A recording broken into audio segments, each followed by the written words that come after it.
What happens when a king is forced to order the execution of the man he once considered a son? When Sir Marcus Thorne knelt on the executioner's scaffold, accused of treason and betraying the princess he loved, it seemed like justice was finally being served.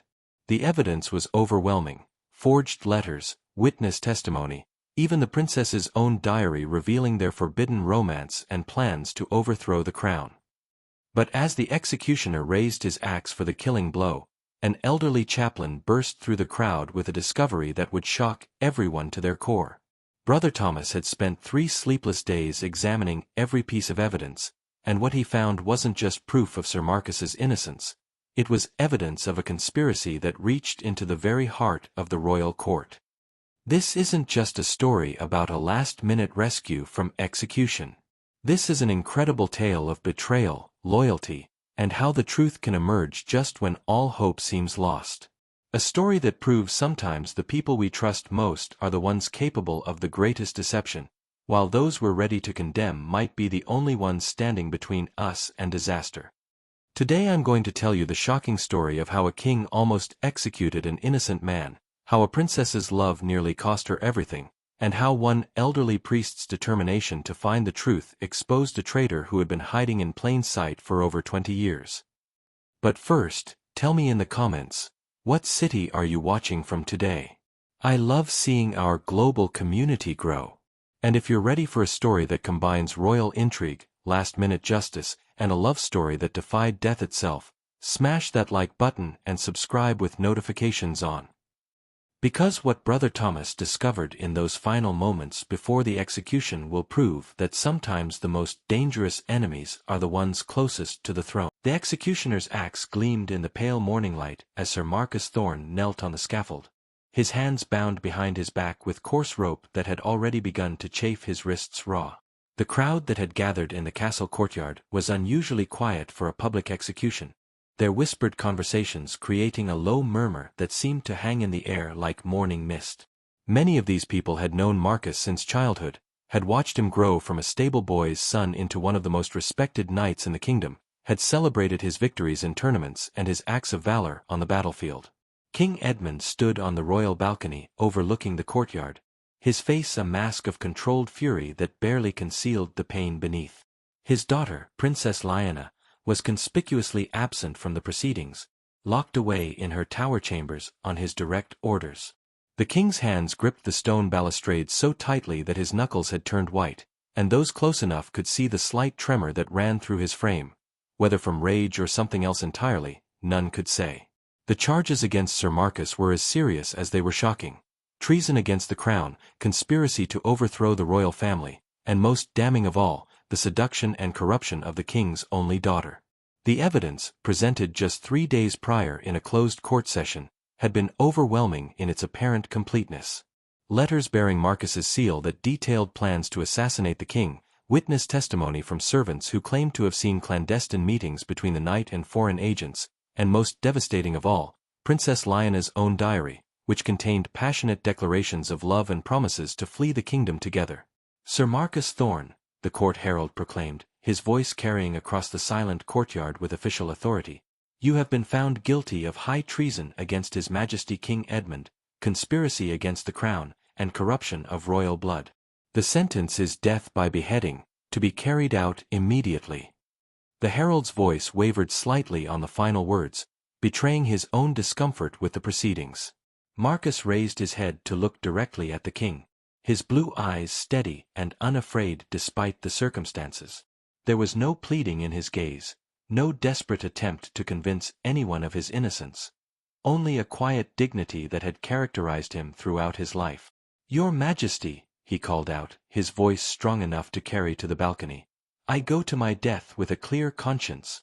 The truth will come to light, and when it does, I pray you will remember that I served you faithfully for 15 years. King Edmund's jaw clenched at these words, his inner turmoil visible to those who knew him well. Marcus had indeed been more than just a knight. He had been a friend, a trusted adviser, and the closest thing to a son the king had ever had. The man kneeling on the scaffold had saved the king's life in battle on more than one occasion, had been instrumental in negotiating peace treaties that had brought prosperity to the kingdom, and had shown unwavering loyalty through political upheavals and personal tragedies alike. The executioner, a hooded figure whose identity was hidden behind a black mask, stepped forward and raised the heavy axe above his head. The crowd held its collective breath, many turning away from the scene they were about to witness. In the sudden silence, even the birds seemed to have stopped singing, as if nature itself recoiled from what was about to unfold. "Wait!" A voice suddenly rang out across the courtyard, cutting through the tension like a blade.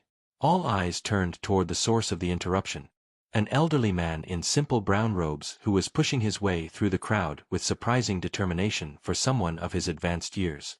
Brother Thomas, the castle's head chaplain and historian, stumbled slightly as he reached the base of the scaffold, his breathing labored from his urgent journey. The executioner paused, axe still raised, looking toward the royal balcony for guidance. King Edmund's expression had shifted from grim determination to confused irritation. "Brother Thomas," the king called down, "this is not the time for last rites. The condemned has already made his peace with God." "Your Majesty," Brother Thomas replied, his voice quavering with both age and urgency, "I must speak with you immediately. I have discovered something of vital importance regarding this case, something that changes everything we thought we knew about these charges." The old priest's hands trembled as he clutched a leather satchel to his chest, its contents clearly precious beyond measure. A murmur ran through the crowd at this unexpected development. Marcus himself looked surprised, his composure cracking slightly as hope flickered across his features.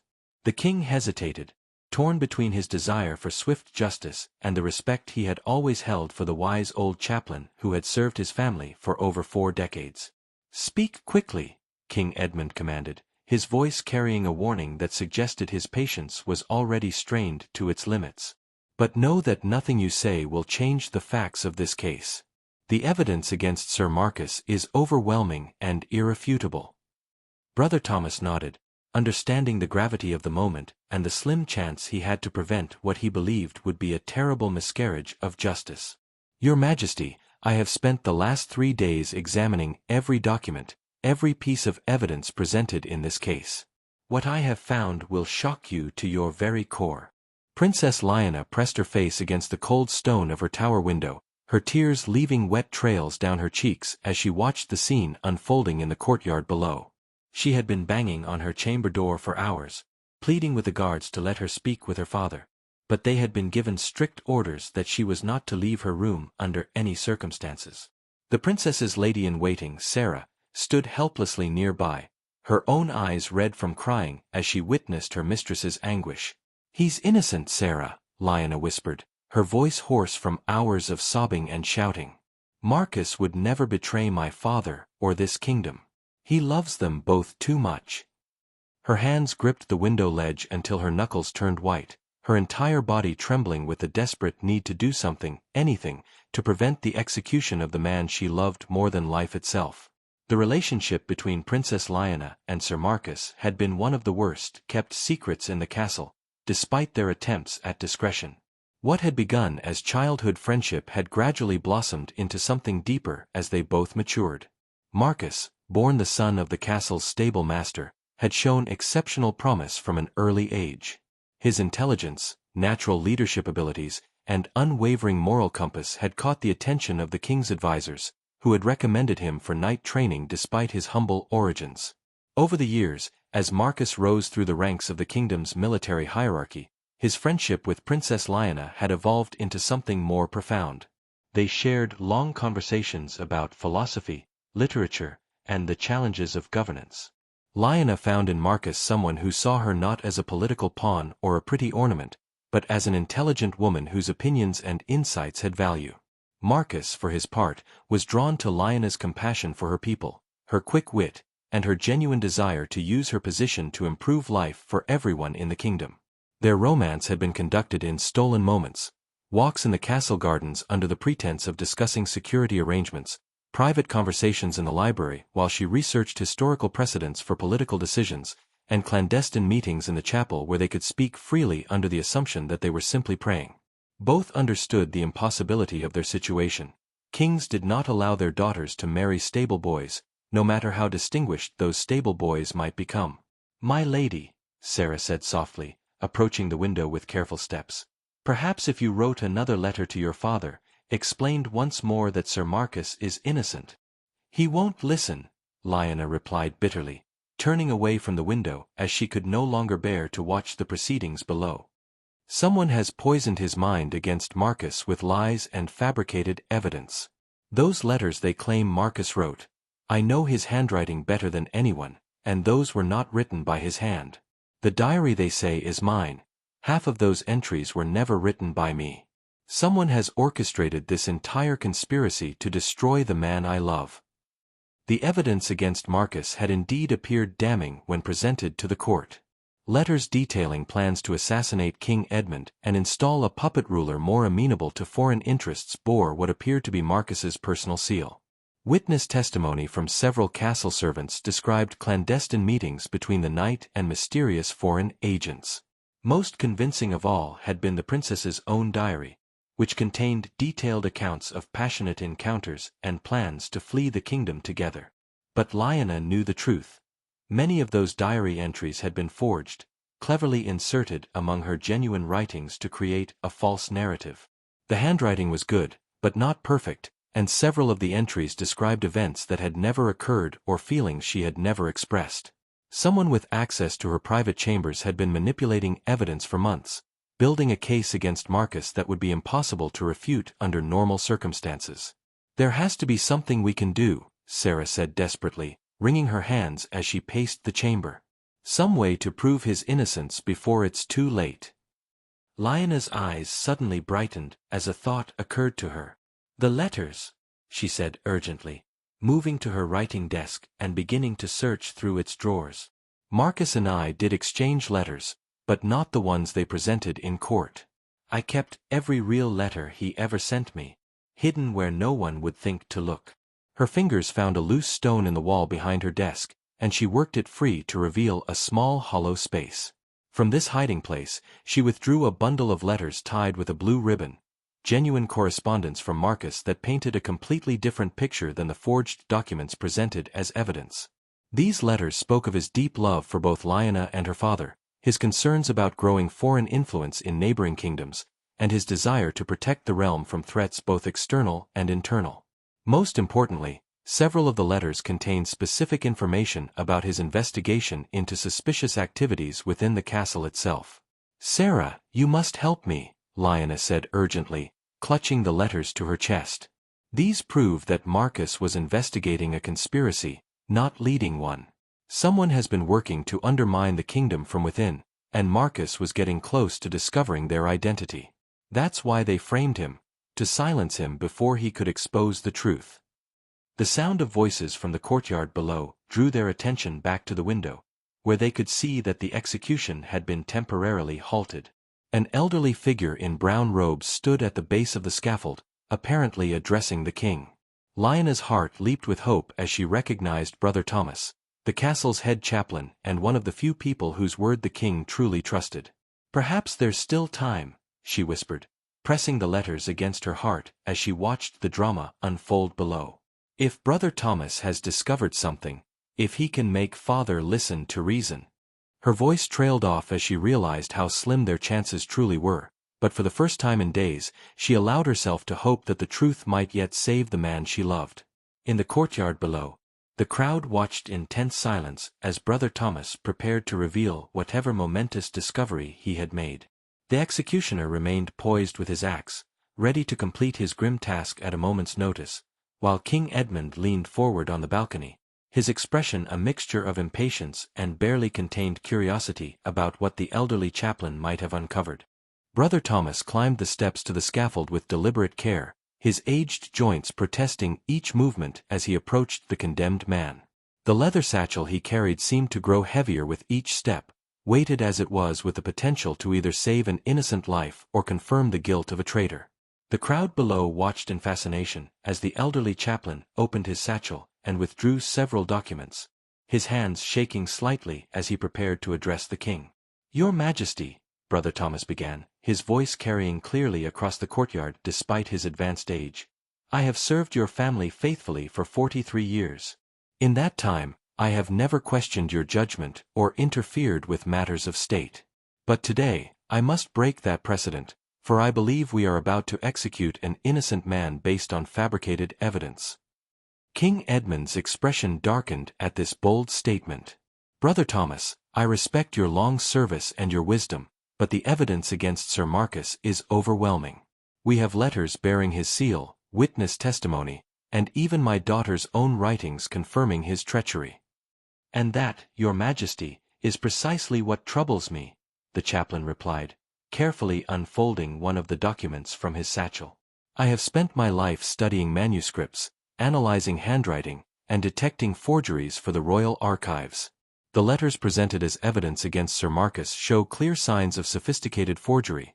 The ink composition is wrong for the dates claimed, the parchment has been artificially aged, and most telling of all, the seal impressions show microscopic differences from genuine examples of Sir Marcus's seal." The crowd stirred at this revelation, murmurs of surprise and confusion rippling through the assembled masses. Marcus himself raised his head, hope flickering in his eyes for the first time since his arrest. On the royal balcony, King Edmund's grip on the stone railing tightened, his knuckles white with tension as he processed the chaplain's words. "Furthermore," Brother Thomas continued, his confidence growing as he warmed to his subject, "I have discovered something even more disturbing. Hidden within the royal archives, I found records of payments made from a secret account, payments to several of the servants who testified against Sir Marcus. These same servants have recently acquired possessions far beyond their normal means. A stable boy now owns a horse worth more than 3 years of his wages. A kitchen maid has suddenly been able to send substantial sums to her family in the countryside." The king's advisor, Lord Chancellor Aldrich, stepped forward from his position near the balcony. A man in his 50s with graying hair and sharp features, he had served the crown for over 2 decades and was known for his political acumen and unwavering loyalty to the monarchy. "Brother Thomas," he called out, his voice carrying a note of warning, "these are serious accusations. Do you have proof of these payments?" "I do indeed, Lord Chancellor," the chaplain replied, producing another document from his satchel. "Bank records showing withdrawals from an account that was established under a false name, but which can be traced through various financial instruments back to its true owner. An owner who has had access to both the princess's private chambers and Sir Marcus's personal belongings." The tension in the courtyard was now palpable, with everyone sensing that they were witnessing something far more significant than a simple execution. King Edmund descended from the balcony, his royal guards flanking him as he approached the scaffold. His face was a mask of controlled emotion, but those who knew him well could see the doubt beginning to creep into his features. "Show me these documents," the king commanded, his voice tight with barely contained emotion. Brother Thomas carefully handed over the papers, watching as the monarch examined them with the practiced eye of someone who had spent years reviewing state documents and financial records. As King Edmund studied the evidence, Marcus found his voice. "Your Majesty," he said quietly, "I have served you faithfully since I was 15 years old. You know my character, you know my heart. I would never betray you or this kingdom, and I would never harm Princess Liana. Someone has orchestrated this entire conspiracy to remove me because I was getting too close to discovering their treachery." "What treachery?" the king asked sharply, looking up from the documents. "What were you investigating?" "The missing tax revenues from the eastern provinces," Marcus replied without hesitation. "The discrepancies in the military supply contracts. The unauthorized diplomatic contacts with representatives from hostile kingdoms. I had begun to suspect that someone within your inner circle was systematically betraying state secrets and embezzling funds. I was gathering evidence to present to you when I was arrested on these fabricated charges." Lord Chancellor Aldrich's face had grown noticeably pale during this exchange, and several courtiers noticed that his hands had begun to tremble slightly. "Your Majesty," he interjected quickly, "surely we cannot take the word of a condemned traitor over the evidence that has already been presented. Sir Marcus is desperate and will say anything to save his life." "Perhaps," King Edmund replied slowly, his sharp eyes now studying his longtime advisor with new suspicion. "But Brother Thomas is not desperate, and his analysis of the evidence is deeply troubling. Tell me, Aldrich, how do you explain the financial irregularities he has uncovered? The crowd watched in fascination as the drama unfolded before them. What had begun as a simple execution was rapidly transforming into something far more complex and dangerous. The real traitor, it seemed, might still be walking free among them, and the man kneeling on the scaffold might indeed be innocent of the charges that had condemned him to death. Brother Thomas stepped forward once more, his voice now carrying the authority of absolute certainty. Your Majesty, there is one final piece of evidence that will prove Sir Marcus's innocence beyond any doubt. Hidden within one of the forged letters, the true perpetrator made a crucial error. They referenced a conversation that took place in your private study, a conversation that only 3 people were present for, yourself, Sir Marcus, and Lord Chancellor Aldrich. The revelation hung in the air like a thunderclap, its implications reverberating through the stunned crowd as King Edmund turned slowly to face his longtime adviser.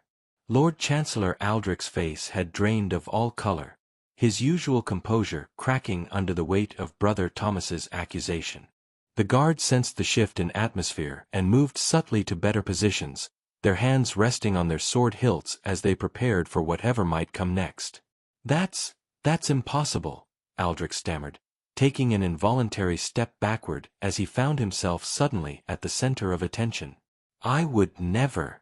Your Majesty, surely you cannot believe these wild accusations against someone who has served your family faithfully for over 20 years.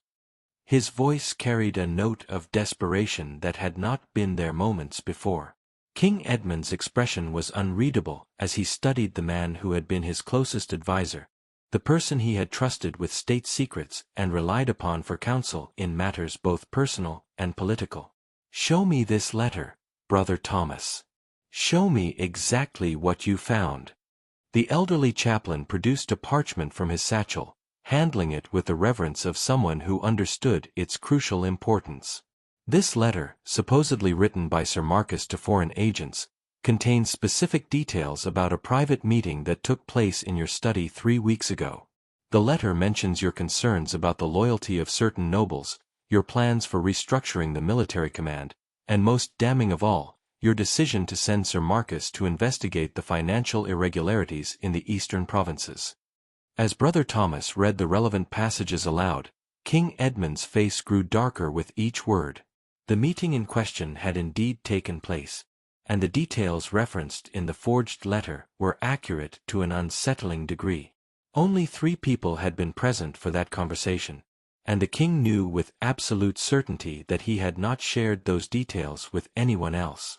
Furthermore, the chaplain continued, I have discovered that Lord Chancellor Aldrich has been maintaining a private correspondence with Baron Rothwell of the neighboring kingdom of Valethorn, the same kingdom that has been pressuring us to grant them favorable trade agreements and military access through our territories.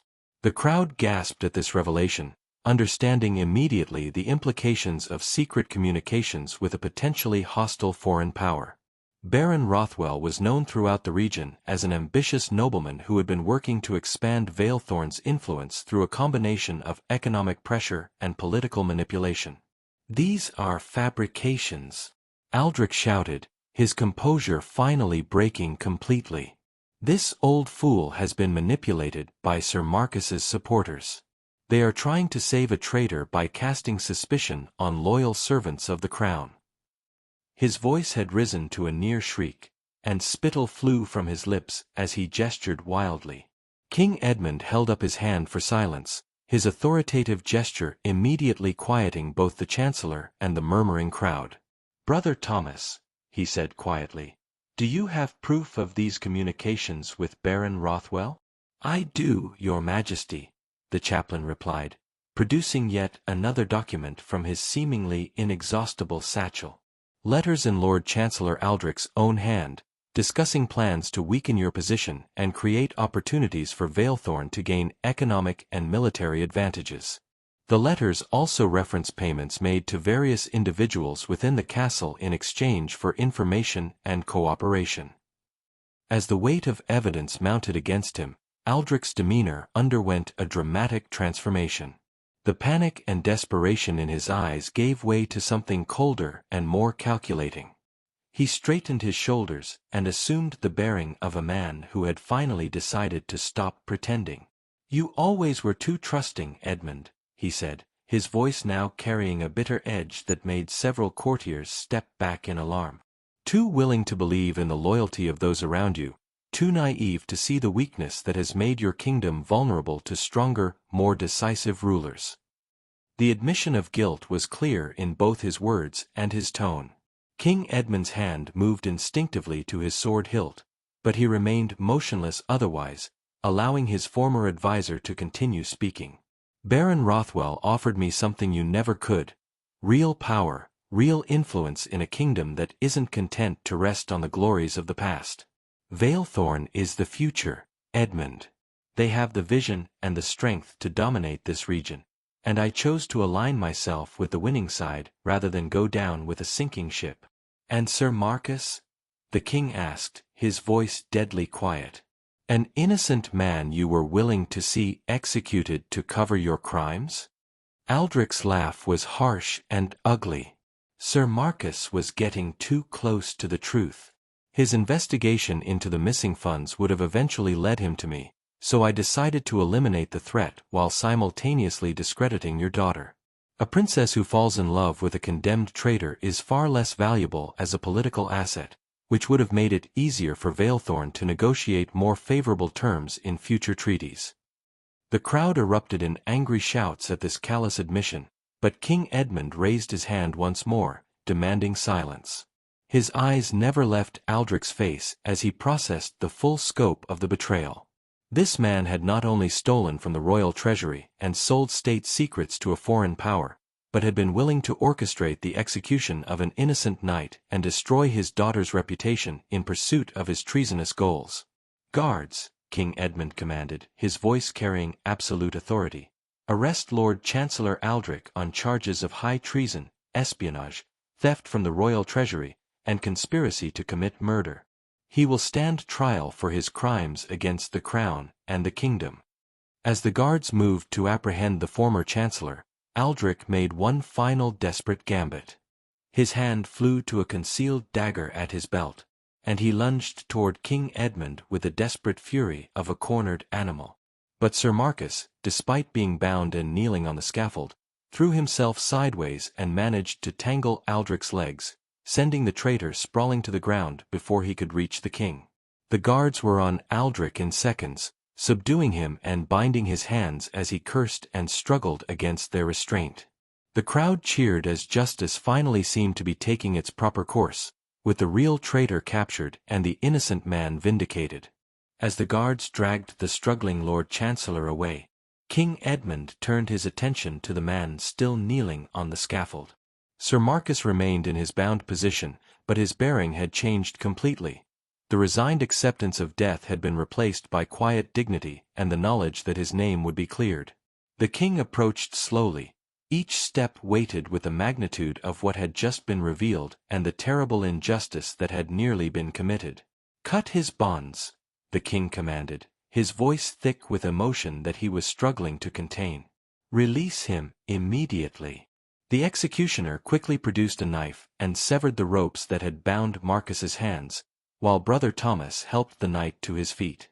Marcus's legs were unsteady after kneeling for so long, but he straightened his shoulders and looked directly at the man he had served faithfully for 15 years. "Your Majesty," Marcus said quietly, "I harbor no resentment for what has transpired here today.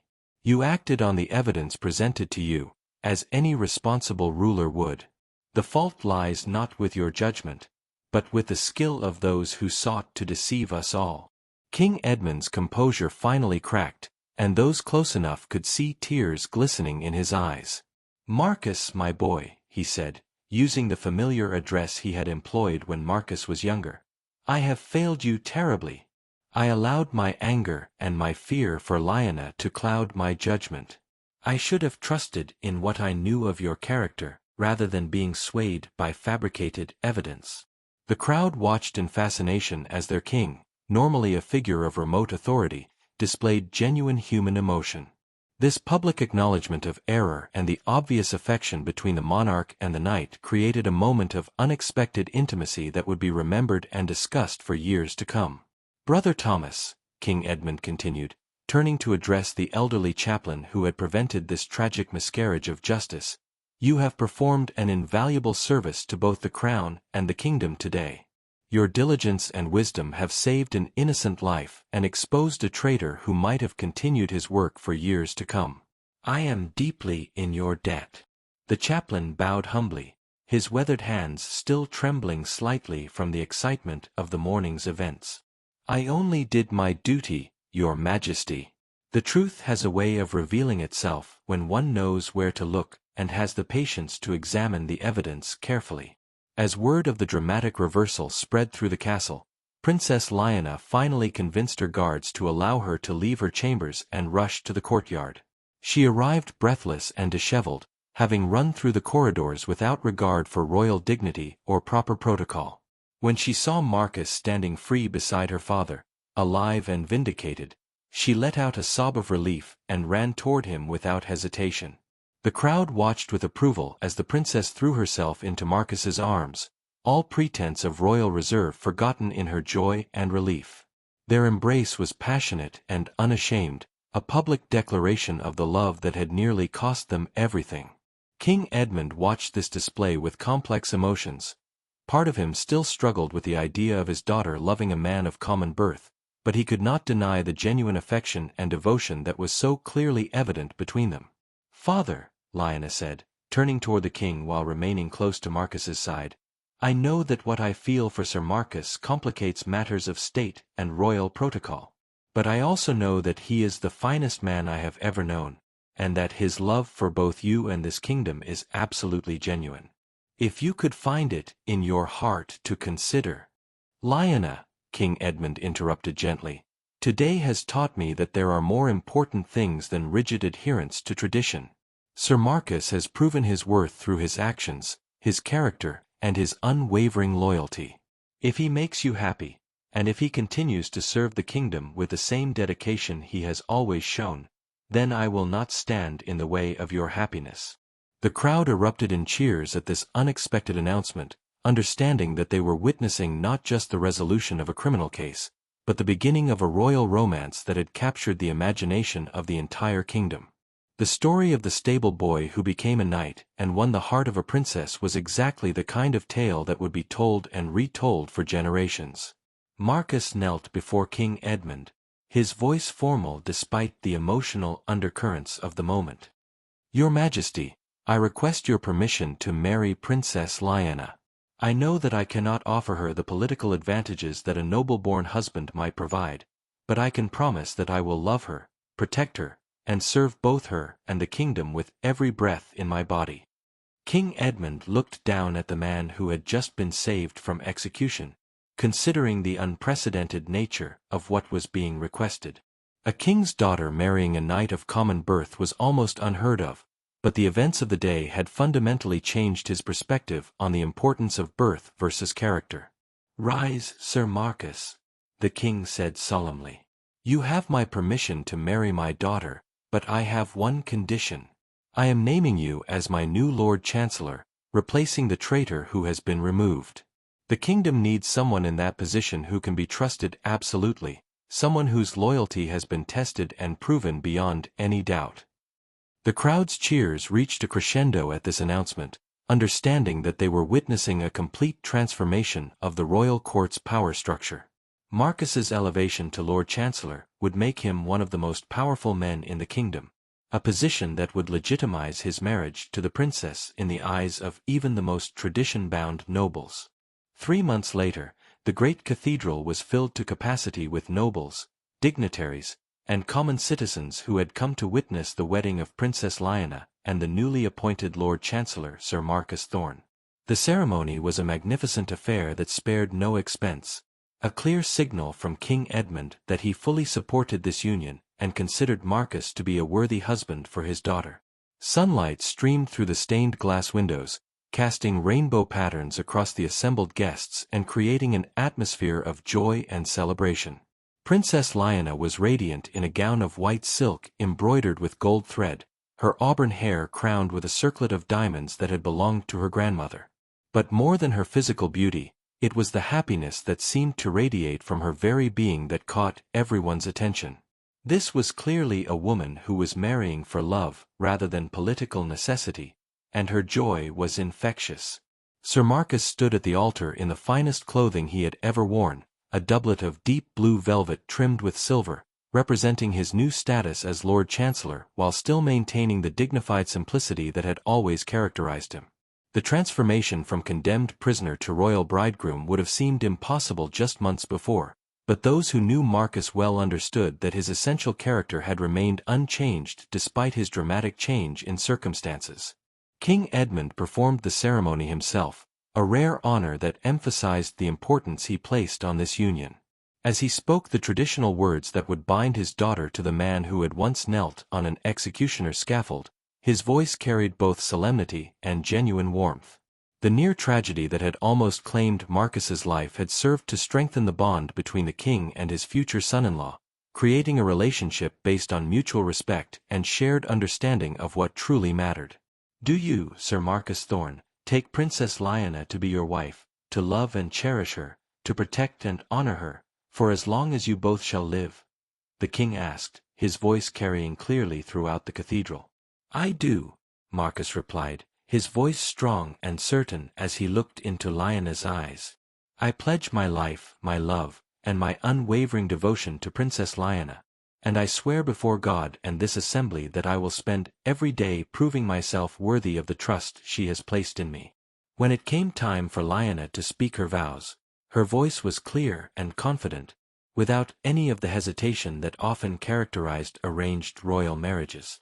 "I do take Sir Marcus as my husband, freely and joyfully. He has shown me what true love means, and I am honored to share my life with a man of such courage, integrity, and devotion." The kiss that sealed their marriage was met with thunderous applause from the assembled guests, many of whom had tears in their eyes as they witnessed this triumph of love over adversity. The story of how their romance had nearly ended in tragedy before being vindicated by the discovery of the truth had captured the imagination of the entire kingdom, making this wedding a celebration not just of love, but of justice and redemption. Brother Thomas, who had been given a place of honor near the altar in recognition of his crucial role in preventing Marcus's execution, wiped tears from his eyes as he watched the young couple exchange their vows. The elderly chaplain had spent decades serving the royal family, but he knew that this day would be remembered as one of his most important contributions to the kingdom's history. The wedding feast that followed was a joyous affair that brought together people from all levels of society. Nobles sat alongside common soldiers who had served with Marcus, while merchants and craftsmen mingled with foreign dignitaries who had come to witness this unprecedented royal wedding. The celebration continued well into the night, with music, dancing, and storytelling that created memories that would last a lifetime. As the evening progressed, King Edmund found himself watching his daughter and new son-in-law with a mixture of satisfaction and wonder. The decision to allow this marriage had been controversial among some of his advisors, who worried about the precedent it might set for future royal unions. But seeing the obvious happiness of the newlyweds, and remembering how close he had come to executing an innocent man, the king knew he had made the right choice. The investigation into Lord Chancellor Aldrich's crimes had revealed the full extent of his treachery. Beyond the immediate charges that had led to his arrest, it was discovered that he had been systematically embezzling funds from the royal treasury for over 5 years, selling state secrets to multiple foreign powers, and manipulating various political situations to benefit Valethorn's interests. His network of corruption had included several other nobles and dozens of castle servants, all of whom were now facing their own legal consequences. The recovery of the stolen funds and the elimination of Aldrich's spy network had actually strengthened the kingdom's position significantly. Trade agreements were renegotiated on more favorable terms now that the internal sabotage had been eliminated, and diplomatic relations with neighboring kingdoms improved as trust was restored. Marcus's appointment as Lord Chancellor had been universally praised, as his integrity and competence provided a stark contrast to his predecessor's corruption. As the wedding celebration continued around them, Marcus and Lyanna found quiet moments to reflect on the journey that had brought them to this point. The memory of that terrible morning when Marcus had knelt on the executioner's scaffold would always remain with them, serving as a reminder of how precious their happiness truly was and how easily it might have been lost forever. 5 years after their wedding, Lord Chancellor Marcus Thorne stood in the same courtyard where he had once faced execution, but now he was there for a very different purpose. In his arms, he held his infant son, Prince Edmund Marcus, named for the grandfather who had shown such wisdom and courage in choosing truth over tradition. The baby gurgled contentedly as Marcus pointed out various features of the castle that would one day be part of his heritage.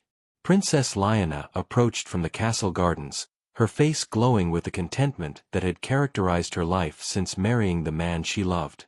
At her side walked their 3-year-old daughter, Princess Catherine, who had inherited her father's steady temperament and her mother's quick intelligence. The little girl ran ahead to embrace Marcus, chattering excitedly about the flowers she had been picking with her mother.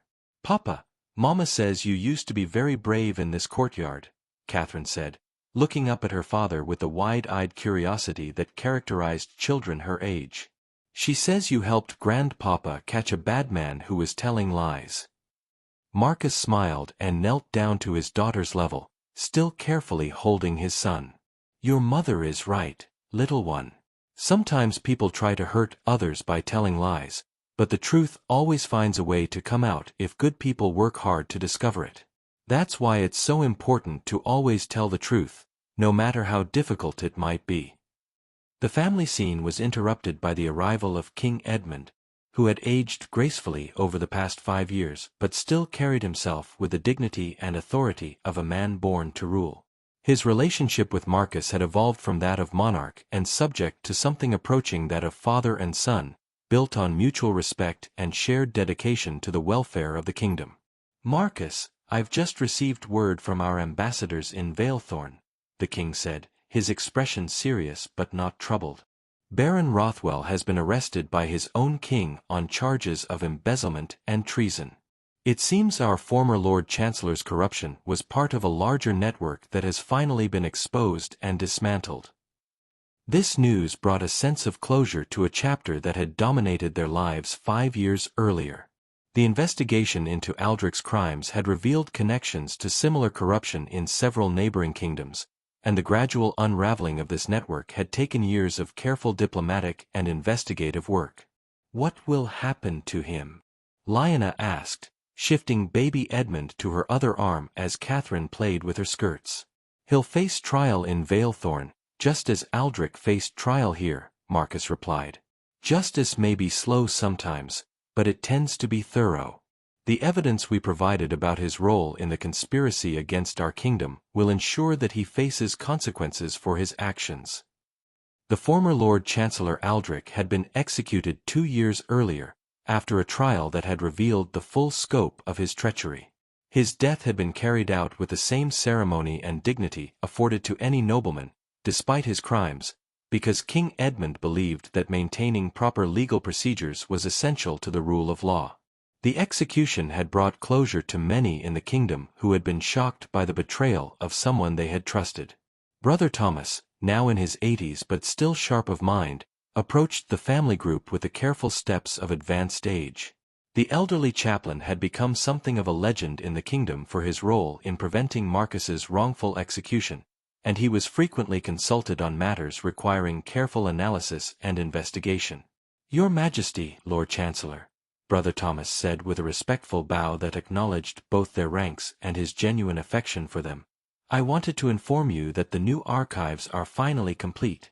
All of the kingdom's historical documents have been properly catalogued and secured, with multiple authentication measures in place to prevent the kind of forgery that nearly led to such tragedy 5 years ago." The creation of these new archives had been one of Marcus's first initiatives as Lord Chancellor, born from his understanding of how crucial accurate record-keeping was to the administration of justice. The new system included multiple verification procedures, secure storage methods, and detailed documentation of who had access to various documents and when. "Thank you, Brother Thomas," Marcus replied warmly. "Your expertise has been invaluable in designing these new procedures. Future generations will benefit greatly from the safeguards you've helped put in place. As the sun began to set over the castle courtyard, the family prepared to return to their private chambers for the evening meal. King Edmund walked alongside them, clearly enjoying his role as grandfather and the domestic happiness that had transformed the castle from a place of political intrigue into a genuine home. "You know," the king said thoughtfully as they walked, "I often think about how different things might have been if Brother Thomas hadn't made his discovery when he did. An innocent man would have died, a guilty man would have remained free to continue his crimes, and the kingdom would have been weakened by continued corruption and espionage." "But that's not what happened," Lioness said firmly, taking Marcus's free hand in hers. "The truth came out, justice was served, and love triumphed over deception. Sometimes the best endings are the ones that almost didn't happen." Marcus looked around at his family, his beloved wife, his precious children, and the man who had become like a father to him, and reflected on the incredible journey that had brought them to this moment. The memory of kneeling on the executioner's scaffold would always be with him, but it no longer filled him with horror. Instead, it served as a reminder of how precious life and love truly were, and how important it was to fight for truth and justice even when the odds seemed impossible. As they entered the castle, little Catherine skipped ahead, her laughter echoing through the corridors that had once witnessed such drama and fear. The sound seemed to symbolize the transformation that had taken place, from a place of secrets and betrayal to one of openness and love, where the truth was valued above all else and where character mattered more than birth.